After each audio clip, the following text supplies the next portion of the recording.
Buonasera e ben ritrovati con l'informazione flash di New Sicilia e i principali titoli del pomeriggio. Apriamo con la sanità, oltre 2 miliardi di euro per ammodernare le strutture sanitarie siciliane. Questo quanto contenuto nel nuovo documento di programmazione regionale che prevede complessivamente 379 interventi tra nuovi progetti e opere già finanziate dal PNRR.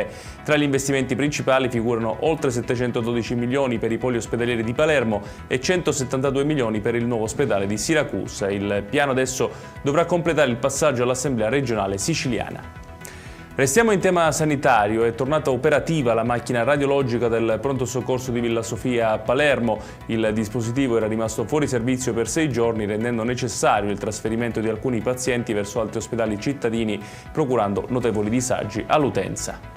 E sempre a Palermo, paura per un autista dell'AMAT al capolinea di Piazza Indipendenza. Secondo la ricostruzione, un giovane avrebbe estratto una pistola e l'avrebbe puntata contro il conducente dopo una discussione avvenuta a bordo. Il gruppo, formato da 2 ragazzi e una ragazza, si sarebbe poi allontanato verso Portanuova. Le indagini sono affidate ai carabinieri che stanno acquisendo le immagini di videosorveglianza. Adesso a Catania, dove sono partiti i lavori di riqualificazione della zona industriale. Il progetto, finanziato con 50 milioni di euro, prevede il rifacimento di circa 50 strade, nuovi marciapiedi e illuminazione a LED e interventi ambientali. I cantieri interesseranno oltre 50 km di carreggiate e dureranno circa 18 mesi.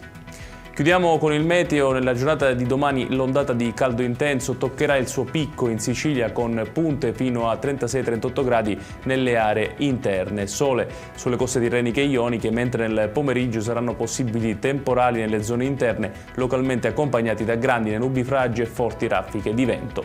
Ed è tutto per questa edizione. Tutti i dettagli su queste notizie li trovate come sempre sul nostro sito www.newsicilia.it. Grazie per averci seguito e buon proseguimento di serata.